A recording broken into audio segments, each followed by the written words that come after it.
Jangan lupa subscribe YouTube channel Metro TV News dan jangan lupa nyalakan notifikasinya. Kerap mengalami pungli, pedagang pasar Bogor mengadu ke Presiden Joko Widodo pada saat Presiden melakukan kunjungan kerja ke Bogor, Jawa Barat. Mereka meminta Presiden turun tangan membebaskan kerabat mereka yang ditangkap polisi karena menolak pungli di lingkungan pasar.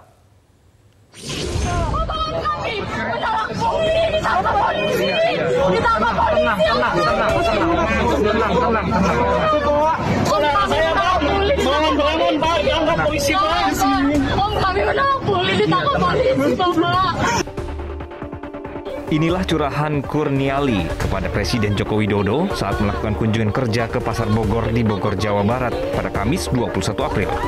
Kurniali adalah pedagang buah di Pasar Bogor yang sedang dirundung resah karena sang paman, Ujang Sarjana, saat ini berada di penjara. Menurut Kurniali, Ujang ditahan lantaran melawan praktek pungli yang dilakukan oleh sekelompok preman di Pasar Bogor. Presiden pun berusaha menenangkan kedua pedagang tersebut sambil meminta Menteri Sekretaris Kabinet Pramono Anung mencatat aduan keduanya. Bangun, Pak, dianggap polisi, Pak. Om, kami menolak pungli, ditangkap polisi, Bapak. Kami bingung. Sudah 3 bulan lebih di penjara. Bingung, Bapak. Om, kami menolak pungli, ditangkap polisi.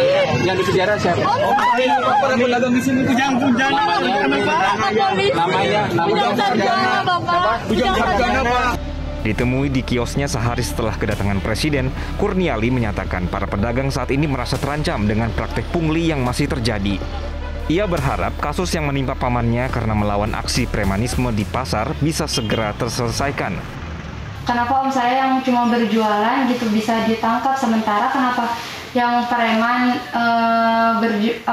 preman yang suka ngancam-ngancam, suka buat kerusuhan, kekerasan, kenapa kok dibiarin bebas gitu. Terus saya bingung harus ngomongnya ke siapa lagi, karena kan kasus ini udah berlangsung udah lama gitu.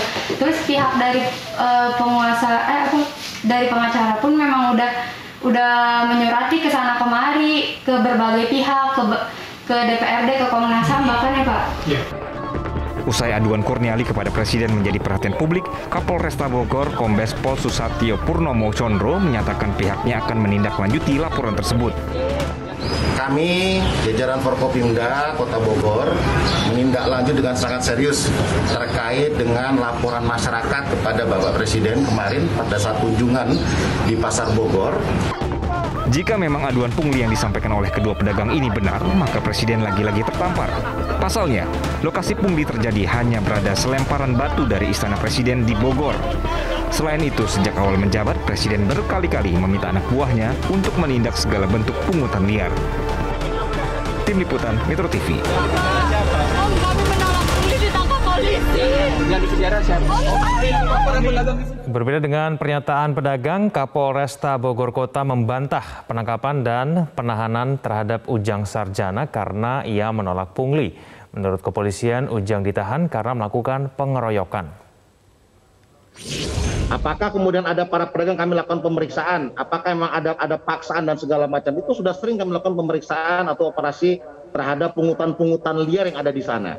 Tetapi fakta yang kami temukan pada saat ini, itu adalah tidak ada kaitannya dengan pungutan liar tersebut. Ini adalah kaitannya dengan penganiayaan yang dilakukan oleh saudara Ujang terhadap 2 orang korbannya. Pemirsa, bagaimana kronologi perkara pungli yang terjadi terhadap pedagang di Pasar Bogor, Jawa Barat, dan kemudian bagaimana Presiden merespon aduan pungli terhadap pedagang ini? Telah bergabung dari luar studio ada tenaga ahli utama KSP Johannes Joko, dan kami juga masih berusaha untuk menghubungi Kurniali dan juga kuasa hukum Ujang Sarjana Emerald Rangga. Pak Johannes Joko, selamat malam. Ya, selamat malam Mas Kevin. Selamat malam para pemirsa Metro TV. Ya, salam sehat Pak Johannes. Pak Johannes, pasca kemudian dilaporkan oleh para pedagang dan Kurniali begitu kepada Presiden, tindak lanjut dari Presiden Joko Widodo untuk betul-betul mencari kebenaran, mana yang betul, itu bagaimana Pak Johannes? Ya, kemarin kan Bapak Presiden ketika melakukan kunjungan ke Pasar Bogor, Bapak Presiden menerima keluhan dari salah satu pedagang di pasar buah tersebut. Mbak Kurniali ini mengadukan terkait permasalahan yang dialami oleh kerabatnya, pamannya, bahwa pamannya ini menurut informasi dari Mbak Kurnia, dia menolak pungli tetapi malah justru mendapatkan saat ini ditahan di kepolisian. Terkait hal tersebut, Bapak Presiden kemarin sudah langsung meminta Pak Seskap, Pak Pramono Anung untuk mencatat permasalahan itu, dan juga langsung malamnya juga tim langsung menghubungi Pak Kapolda, Pak Sultana untuk meminta agar mencari informasi terkait kejelasan permasalahan ini. Nah, kami pun di kantor staf Presiden tadi siang juga sudah mendapat arahan langsung dari Bapak Kepala Staf Kepresidenan, Pak Muldoko, untuk coba ikut dicek juga, dikawal permasalahan ini, karena permasalahan ini sebenarnya pungli itu adalah musuh kita bersama, Mas. Bukan hanya musuh para pedagang kecil, tapi di semua sektor yang namanya pungli itu harus kita lawan. Baik, Pak Johannes, tampaknya Mbak Kurniali sudah bergabung. Saya akan coba memanggil Mbak Kurniali. Selamat malam.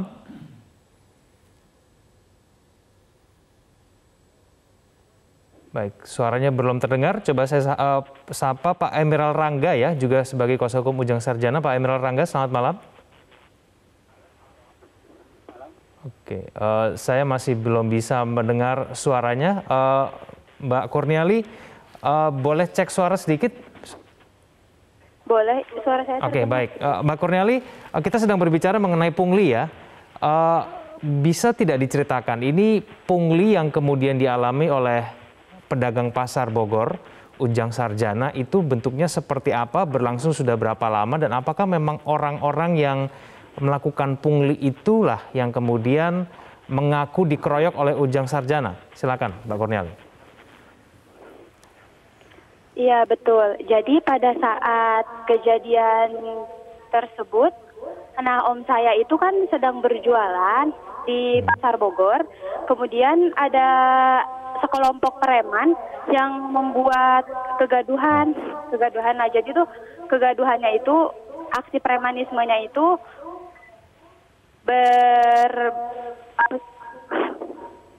mereka tuh mengancam-ancam kepada para pedagang.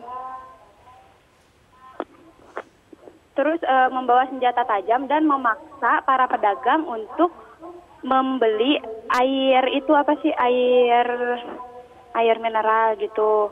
Oke. Nah, hal ini tuh udah terjadi, pengancaman ini udah terjadi beberapa hari sebelumnya, hampir setiap hari malah.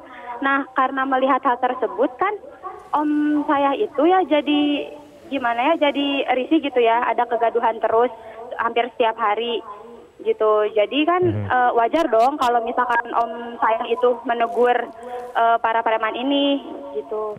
Mungkin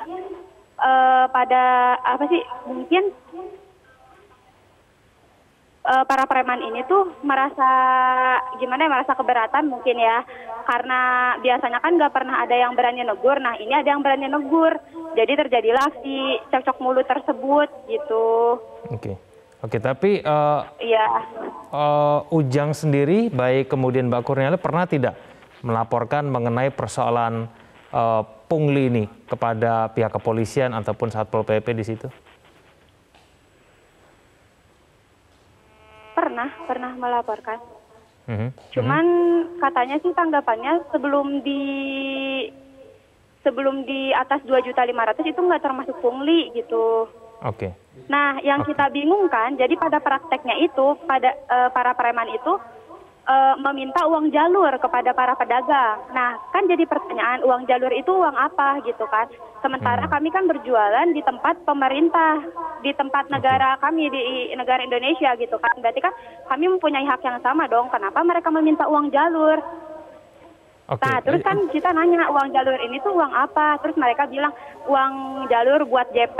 JP itu adalah Jupri, yang mana Jupri ini adalah orang-orang yang bersama Komeng atau sama Adriasa gitu ya, yang menjadi pelapor gitu, yang sering membuat kegaduhan di Pasar Bogor, yang hampir setiap hari membuat kegaduhan, mengancam-ancam, membawa senjata tajam gitu. Mbak Kurniali, jadi modusnya tidak hanya kemudian memaksa harus membeli air mineral dan rokok begitu, tapi kemudian juga meminta uang jalur begitu. Jumlahnya berapa, Mbak Kurniali? Nah, jumlahnya itu bisa dari 5.000 sampai 10.000, tapi bisa 5 sampai 10 orang preman yang meminta kepada satu pedagang. Coba aja bayangin, misalkan nih nenek-nenek yang jualan kangkung gitu ya, dia tuh pendapatannya 120.000 per hari. Nah, dia itu bisa sampai kena pungli itu ya, bisa sampai 70.000. Jangankan buat untungnya, buat muterin modal aja tuh nggak ada gitu ya. Terus kan kenapa kita akhirnya mau berani berbicara seperti ini? Karena kan mereka yang ketika kita tegur baik-baik gitu ya, mereka kan nggak menerima teguran dari kami gitu. Jadi kan malah yang jadi anehnya tuh mereka kenapa melaporkan om kami yang yang sedang berjualan gitu, yang sebagai seorang pedagang yang sedang berjualan di tempat jualan itu yang tiap hari gitu. Ya wajar dong ya, gini aja. Kalau misalkan kita nih di rumah, misalkan di depan pekarangan rumah kita ada yang berbuat kegaduhan, berbuat kerusuhan, kan wajar kalau misalkan kita menegur secara otomatis orang yang berbuat kegaduhan di pekarangan rumah kita. Begitupun dalam kasus ini, menurut saya sangat wajar ketika om saya merasa terganggu karena setiap hari itu ada aksi premanisme, aksi pengancaman, aksi yang membawa senjata tajam gitu kan. Kemudian akhirnya nyampe om saya tegur gitu. Orang-orang yang preman ini yang meminta pungli ini adalah orang-orang yang mengaku dikeroyok oleh Pak Ujang. Betul. Padahal dalam hal tersebut ya, memang hanya aksi cekcok mulut. Saya berani kok saksi-saksinya itu yang ada di situ pedagang bahwa memang aksi cekcok mulut gitu. Nah, saya itu berbicara berdasarkan data dan fakta. Datanya apa? Saya ada bukti-buktinya bahwa memang mereka itu melakukan pengancaman hampir setiap hari gitu. Oke, baik. Saya ke Pak Emerald Rangga dulu ya, Mbak Kurniali ya. Boleh. Saya akan konfirmasi dulu ke Pak Emerald Rangga. Pak Emerald sebagai kuasa hukum dari Ujang Sarjana, pihak kepolisian menampilkan 2 orang yang mengaku dikeroyok dan mereka ini mengaku memiliki bukti visum bahwa dikeroyok oleh Ujang Sarjana. Bagaimana kemudian Pak Emerald bisa membuktikan bahwa memang Ujang Sarjana sama sekali tidak melakukan pengeroyokan? Terima kasih Mas. Baik, itu yang kami sayangkan adanya konferensi pers dari pihak kepolisian didampingi oleh wali kota dan menampilkan yang diduga sebagai saksi korban. Nah ini kan bukan peradilan jalanan. Saya tekankan bahwa kami menghormati institusi kepolisian, bahwa kami menghormati peradilan, khususnya Pengadilan Negeri Bogor yang sedang memeriksa dan mengadili perkaranya Ujang Sarjana.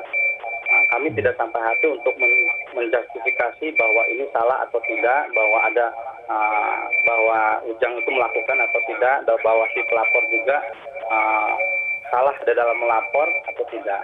Jadi begini, kami meyakini ada dalam perkara ini ada dugaan kriminalisasi terhadap Ujang Sarjana, di mana mungkin saudari Kurnia tadi sudah disampaikan bahwa Ujang Sarjana memang menolak adanya pungli atau mungkin bisa dibilang dugaan pemerasan yang seringkali acap kali terjadi di Pasar Bogor. Nah, uraian kronologis singkat, uraian kejadian dan faktanya sudah kami sampaikan di persidangan dalam bentuk eksepsi keberatan-keberatan, walaupun itu sudah menyangkut materi pokok perkara, namun kami melihat adanya kejanggalan-kejanggalan di dalam proses penyelidikan dan penyidikan terhadap Ujang Sarjana. Ya, kejanggalannya itu apa saja, Pak Rangga? Banyak yang sudah kita sampaikan. Memang sebelum masuk ke dalam proses persidangan, kita sudah pernah uji di dalam pra peradilan, di mana kita pernah menguji mengenai visum et repertum, kita pernah menguji mengenai penangkapan dan penahanan yang dilakukan oleh pihak penyidik. Sebagai contoh, bahwa penyidik melakukan penangkapan dan penahanan tanpa yang kami ungkap sebagai fakta persidangan, bahwa tidak ada pemberitahuan, bahwa tidak ada pemberitahuan terhadap keluarga, baik pasca penangkapan atau sebelum penangkapan. Nah, adapun pemberitahuan tersebut dibuat atau setelah adanya inisiatif dari keluarga yang mencari, yang dianggap tadinya merasa saudara Ujang ini hilang dan dia membuat laporan kepolisian, akan membuat laporan kepolisian, dikira hilang, ternyata ditunjukkan sedang ditangkap, sedang ditahan. Itu pertama. Lalu selanjutnya ada berupa keganjilan menurut kami bahwa kejadian itu tanggal 26 November tahun 2021. Baru dilakukan laporan tanggal 2 Desember 2021 dan Ujang Sarjana ditangkap pada tanggal 17 Januari 2022. Ujang Sarjana ini tidak kemana-mana, keseharian ada di Pasar Bogor. Dia berjualan buah di Pasar Bogor bersama ponakannya Kurniali, bersama ponakannya Rahman dan tetangga-tetangganya.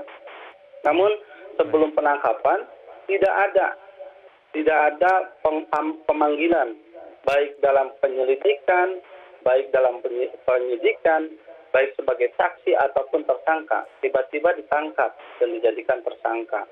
Lalu yang kami uji dalam pra-peradilan pada saat itu, apa yang menjadi dasar landasan penetapan tersangka? Nah, mengingat bukti surat berupa visum et repertum itu baru didapat pada tanggal 3 Februari 2022. Kita punya buktinya, kita juga cukup terkejut pada saat terjadinya pemeriksaan di pra-peradilan tersebut. Nah, lantas apa lagi? Nah, sebelum ditetapkan sebagai tersangka, ya, keterangan-keterangan saksi hanya dari pihak saksi korban yang dimintai keterangannya. Jadi keterangan yang dianggap akan meringankan itu tidak dijadikan. Pak Rangga, tapi paling tidak yang saya pastikan bahwa Ujang Sarjana sama sekali tidak melakukan pengeroyokan begitu ya, yang seperti yang dituduhkan begitu ya? Tidak ada kontak fisik sama sekali begitu? Sepanjang pengetahuan saya, setelah saya mengumpulkan saksi-saksi yang ada pada saat kejadian, pada saat itu memang ada solidaritas dari para pedagang datang ke kantor kami sekira 30 orang lebih, lalu kita filter, kita tanyain, kita wawancari satu persatu, memang hanya ada 8 orang yang ada di tempat kejadian pada saat kejadian tanggal 26 November 2021 tersebut. Dan 8 orang tersebut berani bersumpah dan menyatakan bahwa tidak ada pemukulan yang dilakukan oleh saudara Ujang Sarjana. Terakhir ke Pak Johannes, karena waktu kita sangat terbatas. Pak Johannes, ini dua pihak ini memiliki sama-sama argumen, mengaku memiliki sama-sama bukti, lalu kemudian dari pihak istana sendiri seperti apa, bagaimana arahnya supaya kemudian kasus ini betul-betul diadili dengan adil? Setelah kejadian kemarin sore itu dan juga arahan dari Bapak Kepala Staf Kepresidenan Pak Muldoko, kami sudah menurunkan beberapa personel tim untuk ke lokasi untuk langsung melakukan komunikasi dan pengecekan dengan beberapa pihak-pihak yang ada di sana sehingga kita bisa mendapatkan informasi yang lebih berimbang.